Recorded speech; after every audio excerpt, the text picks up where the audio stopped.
الذين آمنوا بآياتنا وكانوا مسلمين ادخلوا الجنة أنتم وأزواجكم تحبرون يطاف عليهم بصحاف من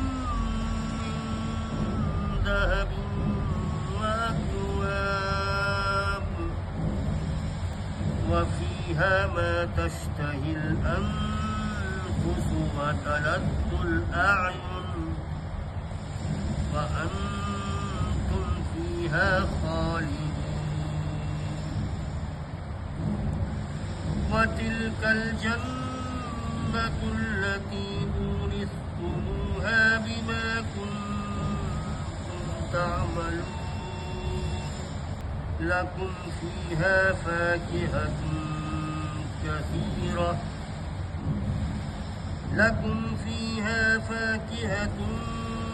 كثيرة منها تأكلون إن المجرمين في عذاب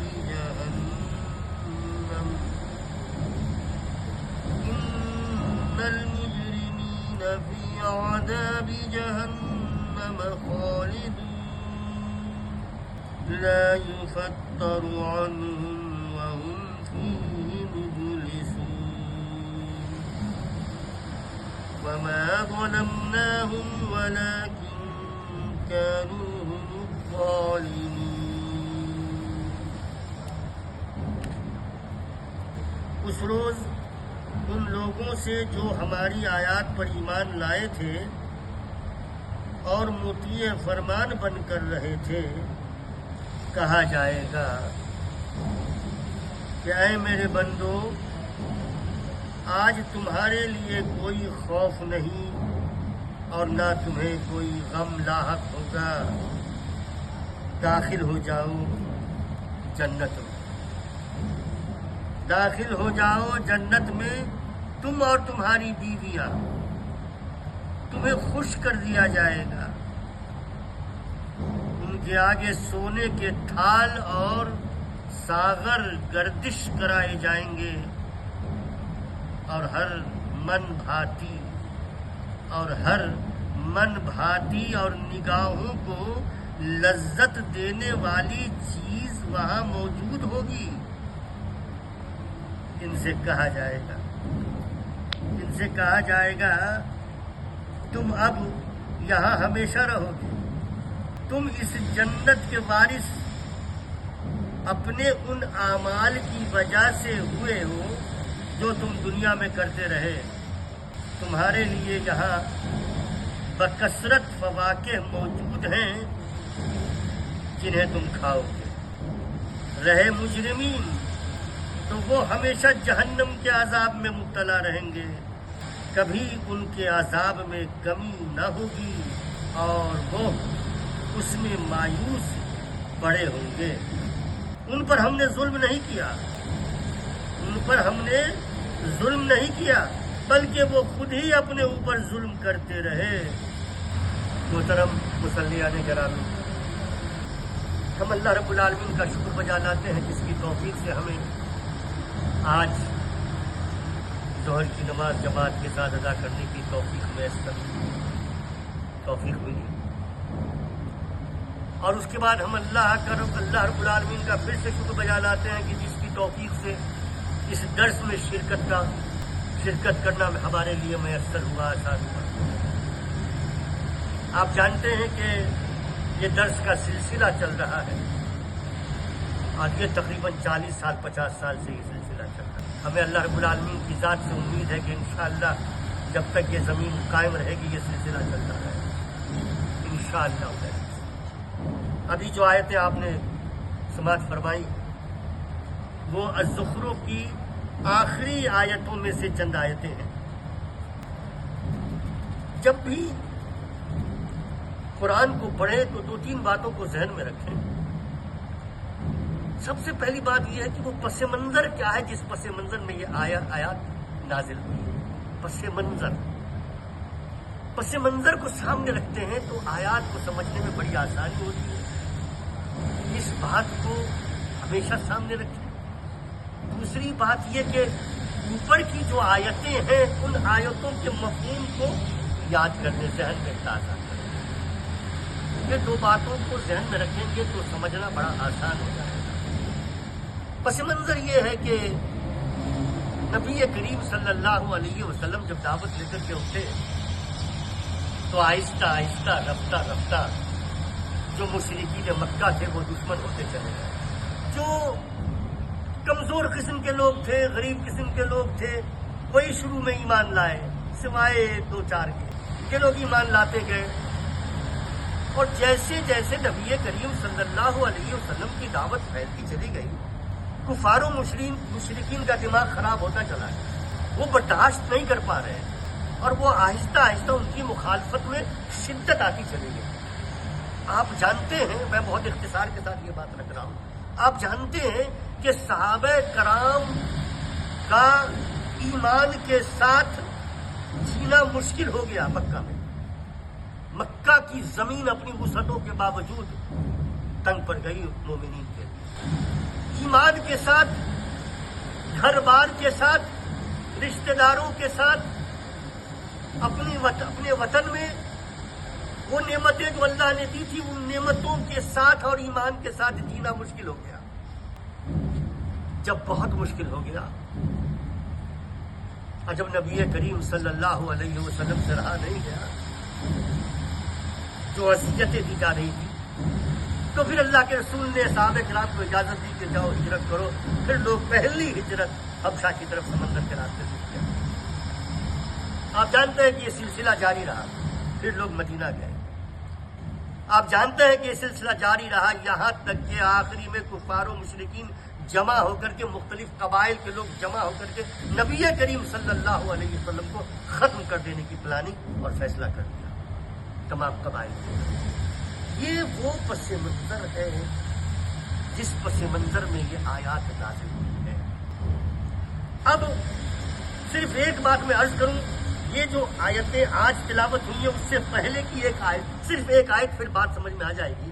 اللہ رب العالمین فرماتا ہے، اس سے پہلے جہنمیوں کا ذکر ہے، اور جہنمیوں کو، وہ لوگ جو ایمان نہیں لا رہے تھے، وہ لوگ جو مومنین کو اذیت پہنچا رہے تھے، وہ لوگ جو نبی کریم صلی اللہ علیہ وسلم کی مخالفت میں پوری توانائی، پوری تمام طاقتوں کے ساتھ متحد ہو کر کھڑے ہو گئے تھے، ان کو وارننگ دی گئی اس سے پہلے کی آیت میں، اور انہیں ان کے انجام سے ڈرایا گیا اور بتایا گیا کہ تمہارا انجام ہوگا۔ اور وہ جب سب کی ملی بھگت تھی تو اس پس منظر میں دیکھیے کہ اللہ رب العالمین نے آج کی آیتوں سے پہلے جو تلاوت ہوئی اس سے پہلے کی آیت الاخلاء یومئذ بعضهم لبعض عدو الا المتقین، کہا کہ اس دن، یہ جہنمیوں کا جو ذکر ہو رہا ہے، اس دن جو بڑے گہرے دوست ہوں گے، یہاں دنیا میں سب متحد ہو گئے تھے، تو اس پس منظر کے ساتھ صرف اسی پس منظر کے ساتھ نہ جوڑ دیا جائے بلکہ عموم بھی رکھا جائے اس میں۔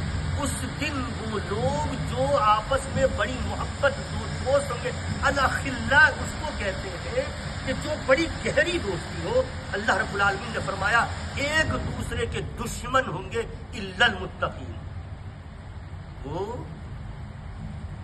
محشر کے دن آخرت میں ایک دوسرے کے دشمن ہوں گے الا المتقین، سوائے متقیوں کے۔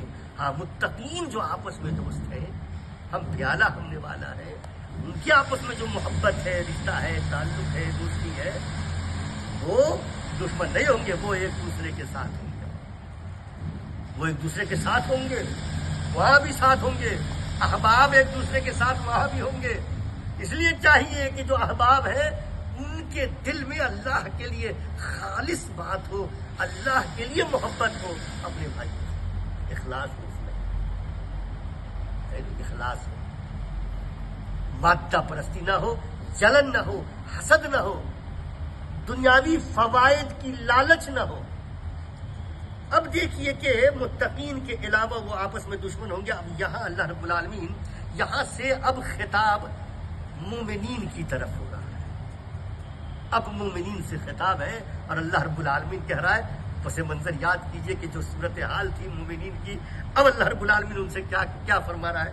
یا عبادی، اے میرے بندو، یا عبادی، اے میرے بندو. اب یہاں کہا اے میرے بندو. اب بندو کو اللہ رب العالمین اس کی نسبت اپنی طرف کیا، یہی بہت بڑی بات ہے، یہ عظیم بات ہے کہ اللہ کہے کسی سے میرا بندہ. آدمی تو یہیں پر آپ دیکھ لیجئے، اے میرے کوئی غیر کا دوست کا بیٹا ہو کہ یا میرے بیٹا، اس کو آپ لگا لیجیے، وہ خوش ہو جاتا ہے بچہ. یا اپنے بچوں کو آپ گلے سے لگا لیجیے، بیٹیوں کو گلے سے لگا لیجیے، خوش ہو جاتے ہیں بچے والا. اللہ رب العالمین کہتا ہے یا عبادی، اے میرے بندو، لا خوف علیکم اليوم ولا انتم تحزنون. میں نے کہا قیامت کا ذکر ہے. آج تمہارے لیے غم کی کوئی بات نہیں ہے، آج تمہارے لیے غم کی کوئی بات نہیں ہے. لا خوف علیکم، کوئی ڈر کی بات نہیں ہے. ولا انتم تحزنون، اور تم بالکل آج غم نہ کرو گے. تو نہ ڈر ہے نہ غم ہے. یا عبادی لا خوف علیکم ولا انتم تحزنون.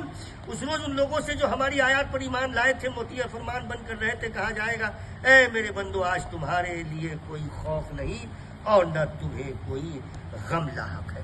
یہاں پر یہ بات پس منظر سے واضح ہو جاتی ہے کہ یہ ان مومنین سے خطاب ہے جو ثابت قدم رہے ایمان پر. پس منظر، اب صرف اس آیت کو لے لیں گے، پس منظر کو چھوڑ دیں گے تو ہوگا بس جو لوگ لا الہ الا اللہ کہے. نہیں، دوسری جگہ اللہ رب العالمین فرماتا ہے ان الذین قالوا ربنا اللہ ثم استقاموا. اب اس آیت کو اس آیت سے جوڑ کے دیکھیے. ان الذین قالوا ربنا اللہ ثم استقاموا، وہ لوگ جنہوں نے کہا کہ اللہ ہمارا رب ہے اور پھر اس پر وہ جم گئے، یعنی پھر وہ ایمان پر جم گئے. پھر دنیا کی نعمتوں نے انہیں گمراہ نہیں کیا، دنیا کی نعمتوں نے انہیں متزلزل نہیں کیا، دنیا کے مصائب نے انہیں، غم نے، پریشانیوں نے انہیں متزلزل نہیں کیا. ثم استقاموا، وہ اس پر جم گئے چٹان کی طرح. تتنزل علیہم الملائکہ، پھر فرشتے ان پر نازل ہوتے، فرشتے نازل ہوتے اور کہتے ہیں تتنزل علیہم الملائکہ لا خوف علیہم ولا هم تحزنون، کہ نہ ان کے لیے کوئی خوف ہے بلکہ یہی بات ہے، اور ولا یحزنون، نہ وہ غم کریں. اور پھر وہ ایک سلسلہ. تو اس سے جو ہمیں سبق ملا وہ یہ کہ ایمان کی جو دولت ہے وہ سب سے بڑی دولت ہے. اس دولت کا موازنہ یا اس دولت کے ساتھ، ایمان کے ساتھ کمپرومائز نہیں ہو سکتا. علی الاطلاق قولا واحدا نہیں ہو سکتا.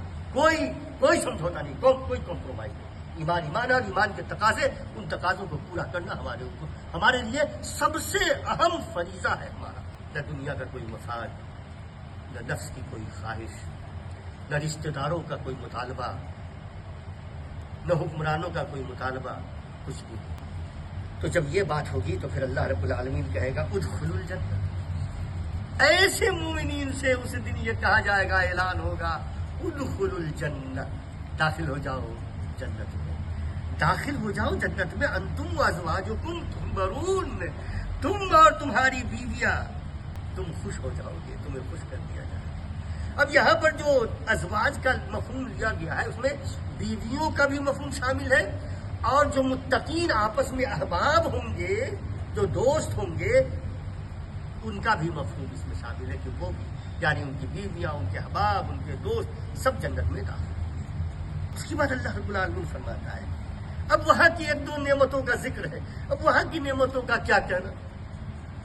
حدیث میں ہے کہ جنت کی نعمتوں کی صفت بیان کرتے ہوئے نبی کریم صلی اللہ علیہ وسلم، اور قرآن میں بھی ہے، ایسی نعمتیں ہیں کہ جنہیں کسی آنکھ نے آج تک نہیں دیکھا اور کسی کان نے. سب سے بڑی طاقت ہے امیجنیشن کی طاقت. انسان جو آنکھوں سے نہیں دیکھ پاتا ہے، جو کانوں سے نہیں سن پاتا ہے، وہ خیال میں پہنچتا ہے. امیجنیشن، وہ امیجنیشن میں بہت دور تک جاتا ہے. یہ بہت بڑی طاقت ہے جو انسان کو ملی. لیکن جنت کی نعمتوں کا تصور بھی ممکن نہیں ہے کہ تصور کر لے، خیال میں اس کو سمجھ لے. ہاں البتہ کچھ مثالیں، کچھ قرآن، کچھ تشبیہات، کچھ چیزیں آئی ہیں. اللہ رب العالمین فرماتا ہے آئیے یہ وہ جنت ہے اور جو کبھی ختم ہونے والی نہیں ہے. کہا یطاف علیہم بصحاف من ذهب واکواب. ایک ایگزامپل، ایک مثال قرآن دیتا ہے، ان کے آگے سونے کے تھال اور ساغر گردش کرائے جائیں گے. اور کچھ ایسا لگا کہ بات کافی نہیں ہو رہی ہے، وہ تصور واضح نہیں ہو رہا ہے جو بات قرآن کہنا چاہتا ہے. تو پھر قرآن کہتا ہے وَفِيهَا مَا تَشْتَهِي الْأَنفُسُ، اور اس میں جو تشتہی اشتہا، اردو میں اشتہا کہتے ہیں، یعنی نفس میں جو آدمی کی ایک خواہش ہوتی ہے کسی چیز کی، بس وہ ساری کی ساری چیزیں موجود ہیں وہاں. گویا انسان جو تصور کرے گا، جو خواہش کرے گا، جو تمنا کرے گا، جو دل میں اس کی بات آئے گی، جو بات، وہ چیزیں اس کو وہاں مل جائیں گی. ما تشتہی وفیہا ما تشتہی انفسکم وفیہا ما تدعون. وَلَكُمْ فِيهَا مَا تَشْتَهِي، قرآن میں وَلَكُمْ فِيهَا مَا تَشْتَهِي أَنفُسُكُمْ وَلَكُمْ فِيهَا مَا تَدْعُونَ. تو قرآن کہتا ہے وَفِيهَا مَا تَشْتَهِي الْأَنفُسُ. اچھا، اتنا ہی نہیں کہ نفس کی جو لذت ہے، ایک تو زبان کی لذت ہے، اور دوسری لذت آنکھوں کی بھی لذت ہے. آنکھوں کی جو لذت ہے کہ انسان جو جن چیزوں کو دیکھتا ہے تو آنکھوں کو وہ لذت محسوس ہوتی ہے، پھر وہ لذت پورا جسم محسوس کرتا ہے. تصور کیجئے آنکھوں کی لذت. اب اللہ رب العالمین یہ فرما رہا ہے، قرآن یہ کہہ رہا ہے وَتَلَذُّ الْأَعْيُنِ، اور نگاہوں کی لذت، اور نگاہوں کو لذت دینے والی چیزیں. زبان کی لذت ہے تو وہ تو آ گیا، وہ ساری چیزیں. دوسرے نفس کی بھی لذت ہے نا، خیالات جو ہے، افکار جو ہے، دل کی بھی ایک کیفیت ہوتی ہے، اس کی بھی ایک لذت ہوتی ہے. کبھی انسان بیٹھا ہوتا ہے خیالوں میں بڑا خوش ہوتا ہے، خیالات ہے اور اس میں خوش ہو جاتا ہے، تو نفس کی بھی ایک لذت ہے. تو وہ لذت، اور یہاں پہ آنکھوں کی لذت. تو جنت کا کیا کہنا ہے؟ جنت کا بیان ہوگا تو شام ہو جائے گی اور بات ختم نہیں ہوگی. سورہ رحمان پڑھ لیجئے، دیکھیے اس میں کیا کیا بات ہے. اس کے بعد قرآن کہتا ہے وَأَنْتُمْ فِيهَا خَالِدُونَ. یہ جو جنت ہے وہ اس جنت میں تم ہمیشہ رہو گے. اچھا، اب اس کے بعد بڑی اہم بات کہی جا رہی ہے وَتِلْكَ الْجَنَّةُ الَّتِي أُورِثْتُمُوهَا بِمَا كُنْتُمْ تَعْمَلُونَ. اب ایک بات آئی کہ تم اب یہاں ہمیشہ ہوگے، تم اس جنت کے وارث اپنے ان اعمال کی وجہ سے ہوئے ہو جو تم دنیا میں کرتے رہے. اب یہاں پر ایک بات ہے، کیا ہم جو اعمال کرتے ہیں ان اعمال کی بنیاد پر ہمیں اللہ کی رضا مل جائے گی اور ہم جنت میں داخل ہو جائیں گے؟ بات تو یہ آتی ہے کہ بھائی وہ اللہ رب العالمین کا فضل ہوگا تو ہماری مغفرت ہو جائے گی. اعمال کی بنیاد پر تو بہت مشکل ہے. یہاں تک کہ ایک دفعہ صحابہ کرام نے اللہ کے رسول پوچھا کہ اے اللہ آپ بھی نہیں؟ اللہ کے رسول نے کہا کیا جواب دیا؟ کہا میں بھی نہیں، الا ان یتغمدنی ربی برحمتہ، الا یہ کہ اللہ اپنی رحمت سے مجھے ڈھک لے، میں بھی نہیں. تو اللہ رب العالمین کی جو نعمتیں ہیں، جنت کا جو استحقاق ہے، اپنے اعمال کی بنیاد پہ. تو پھر بات کیا ہے؟ اس آیت کا مطلب کیا ہے؟ اس آیت کا بہت اہم مطلب ہے، اور وہ یہ ہے کہ انسان کو فریڈم آف چوائس دیا گیا. تقدیر کے ہاتھوں انسان کو مجبور نہیں کیا گیا، اور اللہ رب العالمین نے جو اختیار دیا کہ یہ صحیح راستہ ہے، یہ غلط راستہ ہے، اس پر چلو گے تو تمہیں اللہ کی رضا میسر ہوگی، اللہ کی رضا ملے گی اور جنت تم کو ملے گی. اور اس راستے پر چلو گے تو یہ اللہ کے غضب کا راستہ ہے، یہ گمراہی کا راستہ ہے. وہ معاملہ ہے یہاں پر کہ آپ نے، بندہ نے اللہ رب العالمین کی رضا کا راستہ اختیار کر لیا. آپ نے اخلاص کے ساتھ، بندہ اگر اخلاص کے ساتھ اللہ رب العالمین کی رضا کا راستہ اختیار کر لیتا ہے، اس پر ثابت قدم رہتا ہے اور اس پر چلتا رہتا ہے، اللہ نیتوں سے واقف ہے، تو پھر اللہ رب العالمین کی رضا ملتی ہے. بات وہ ہے یہاں پہ کہ آپ نے اللہ کا راستہ، صراط مستقیم دین کا راستہ آپ نے اختیار کیا یا نہیں کیا؟ اگر اختیار کیا تو پھر اللہ کی توفیق ملے گی۔ اللہ کے رسول کی ایک حدیث ہے کہ انسان جس راستے پر چلنا چاہتا ہے اللہ تعالیٰ اس راستے پر چلنا اس کو آسان کر دیتا ہے۔ اب تم غلط راستے پر چلو گے تو پھر چلو، تمہارا اختیار ہے۔ تو اسی لیے آپ نے دیکھا آخری آیت میں کیا ہے؟ ما ظلمناہم، اللہ فرماتا ہے ہم نے اس پر ظلم نہیں کیا، جہنم میں چل رہا ہوگا ہمیشہ کے لیے۔ اللہ کہتا ہے ہم نے ظلم نہیں کیا، یہ اس کا چوائس ہے، اس کا چوائس ہے۔ تو بات وہ سمجھنے کی ہے یہاں پر کہ اللہ رب العالمین نے فرمایا کہ وہ تلک الجنت، اور یہ، اور اللہ رب العالمین بندے کی طرف اس کی جو نسبت کر رہا ہے وہ اللہ رب العالمین کی اپنی عظمت ہے۔ کہا کہ اب تم یہاں جو ہمیشہ رہو گے، اور تم اس جنت کے وارث اپنے اعمال کی وجہ سے ہوئے ہو جو تم دنیا میں کرتے رہے۔ اعمال کی اہمیت تو ہے نا، اعمال کی بڑی اہمیت ہے۔ دیکھیے، ایک گناہ کرتے ہیں تو اس کی ایک سزا ہے، اور ایک اچھا کام کرتے ہیں تو جزا کتنی ہے؟ 10 ہے نا، ایک حسنہ کا، ایک نیکی کا 10، اور اس کو اللہ رب العالمین بڑھا کر کے تک لے جاتا ہے 700 تک، اور 700 سے بھی زیادہ بڑھا دیتا ہے، کسی کو پتا نہیں ہے، 700 سے بھی بڑھا دیتا ہے۔ اب وہ کتنا بڑھاتا ہے وہ اللہ جانتا ہے۔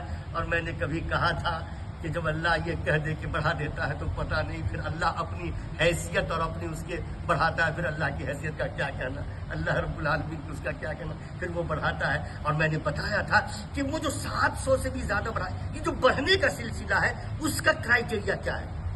بڑھنے کا جو سلسلہ کرائٹیریا کیا ہے؟ میں نے 2 بڑی اہم باتیں بتائی تھی، آپ لوگ بھول گئے ہوں گے تو یاد دلا دیتا ہوں۔ ایک یہ ہے کہ ضرورت، سچویشن، السابقون الاولون، جو اس وقت، جو نبی کریم کے وقت میں جنہوں نے سب کچھ لگایا، اس تک ہم پہنچ پائیں گے؟ نہیں پہنچ پائیں گے۔ وہ سچویشن کی وجہ سے چھوٹا سا تعاون کرتے ہیں، اس کی قدر بہت زیادہ ہو جاتی ہے۔ اللہ کے رسول ایک دفعہ جذبات میں آئے اور حضرت عثمان غنی سے کہہ دیا کہ عثمان اب جو کرو کوئی مسئلہ نہیں ہے تمہارے لیے، تم جنریشن۔ تو ایک ہے سچویشن، دین کی ضرورت، وہ جو سچویشن ہے وہ، اور دوسری چیز کیا ہے؟ آپ کے دل کی کیفیت۔ دوسری چیز ہے کیا؟ دل کی کیفیت۔ اب اللہ کے راستے میں دیتے ہوئے کتنی خوشی محسوس کر رہے ہیں آپ؟ ہمارا حال یہ ہے کہ بچوں کو جب کوئی ایک کھلونا خرید کے دیتے ہیں تو جو خوشی ہمیں محسوس ہوتی ہے، غالباً اتنی خوشی بھی محسوس نہیں ہوتی ہے جب دین کے راستے میں۔ ہمیں دیکھنے کی ضرورت ہے، اپنا مراجعہ کرنے کی، سمیکشا کرنے کی ضرورت ہے، نظر ثانی کی کرنے کی ضرورت ہے اپنے ایمان کی اور اپنے اعمال کی۔ اللہ رب العالمین فرماتا ہے کہ اس کے بعد کہتا ہے لکم فیہا فاکہۃ کثیرہ ومنھا تاکلون، اس میں تمہارے لیے بکثرت پھل ہیں جنہیں تم کھاؤ گے۔ اس کے بعد اللہ رب العالمین فرماتا ہے